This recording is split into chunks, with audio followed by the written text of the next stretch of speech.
Hello everyone, welcome back to our YouTube channel. My name is Zara Khan and today आज हम इस video के अंदर सीखने वाले हैं प्रीपोजिशन, ऑन, अपॉन, ओवर। इन तीनों में अंतर क्या है इस वीडियो के अंदर हम आज जानेंगे और इसके एग्जांपल्स को भी चेक करेंगे और इनके डिफरेंस को भी समझेंगे कि इन तीनों का यूज़ हम कहाँ पर कर सकते हैं और कहाँ पर नहीं।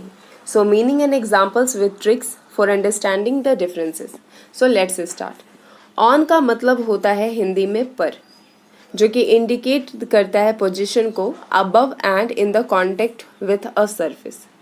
ओके, सरफेस के ऊपर किसी भी चीज़ की रखी हुई चीज़ों को, जैसे कि जो कि कांटेक्ट में है सरफेस एरिया के, सो दैट टाइम पर हम क्या यूज़ करेंगे, पोजीशन बेसिस पर भी, और contact with the surface area के लिए हम ऑन का इस्तेमाल करेंगे, जिसका हिंदी मतलब होता है पर। एग्जाम्पल चेक करेंगे ताकि चीज़ें हम अच्छे से समझ पाएँ। हिंदी में एग्जाम्पल और इंग्लिश दोनों हम चेक करेंगे। किताब मेज पर है, the book is on the table. जैसे सपोज दैट कोई किताब है और वो किताब कहाँ पर है, टेबल पर है।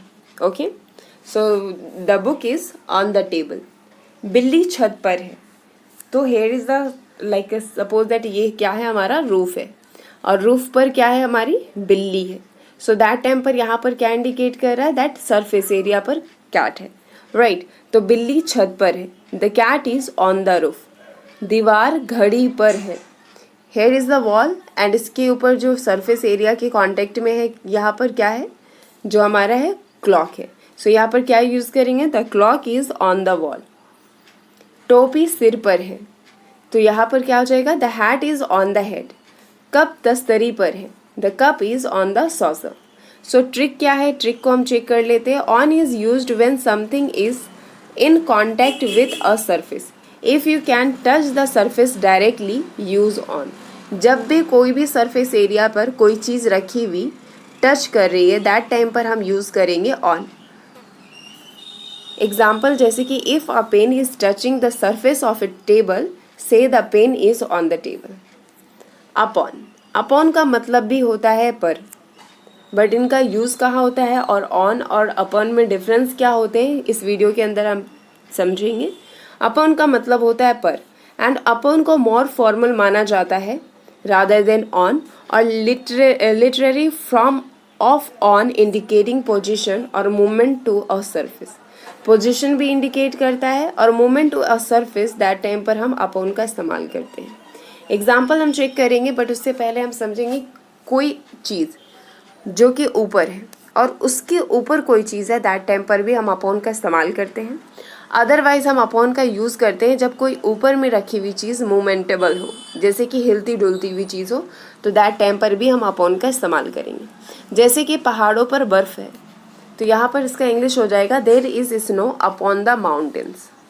मेज पर किताब रखी है, the book is placed upon the desk. पेड़ की शाखा पर पक्षी है, the bird is upon the tree branch. यानी कि कोई भी चीज़ जो कि किसी के ऊपर है, और ऑन और अपॉन में अंतर ये होता है कि ऑन की तुलना अपॉन को ज़्यादा फॉर्मल माना जाता है। जैसे कि ज़मीन पर पत्ते हैं, leaves are upon the ground. राजा के सिर पर ताज है, there is a crown upon the king's head. Trick को चेक करेंगे। Upon is often used in moral formal context. ज़्यादा मॉरल माना जाता है, फॉर्मली माना जाता है कॉन्टेक्स्ट में, और emphasize a movement to a surface. If you want to sound more formal और literary, use upon. Example check करेंगे। Instead of saying on arrival, say upon arrival to sound more formal. Example हमने check किया है। Now next, over. Over का मतलब होता है से ऊपर। ओवर का मतलब होता है से ऊपर। Indicates a position higher than something else, something sometimes suggesting movement from one side to other. यानी कि ओवर का मतलब होता है से ऊपर, के ऊपर, यानी कि कोई चीज़ है यहाँ पर, जैसे एक तस्वीर है यहाँ पर और इसके ऊपर एक घड़ी है, तो इससे ऊपर या इसके ऊपर क्या हो गया, हमारा क्लॉक हो गया। सो दैट टाइम पर हम ओवर का इस्तेमाल करते हैं। जैसे एग्जाम्पल हम चेक करेंगे। विमान शहर के ऊपर उड़ रहा है, the plane is flying over the city. पुल नदी के ऊपर है, there is a bridge over the river. बिस्तर के ऊपर कंबल है, there is a blanket over the bed. पहाड़ों के ऊपर बादल हैं। There are clouds over the mountains. पक्षी समुद्र के ऊपर उड़ रहा है। The bird is flying over the sea. Over trick check करेंगे। Over is used when something is higher than another object and often involves movement across. If something is covering or spanning across, use over. If a bridge spans across a river, say the bridge is over the river. Summary और trick check करेंगे remember करने के लिए differences को। On direct contact with a surface. On जो होता है वो डायरेक्टली कॉन्टैक्ट किसके होता है, सरफेस के। मेमोनिक चेक करेंगे। Touch on, you can touch it directly, यानी कि आप उसको छू सकते हैं डायरेक्टली। अपॉन का यूज़ किया जाता है more formal, often used for movement to a surface. Mnemonic check करेंगे। Formal upon use it in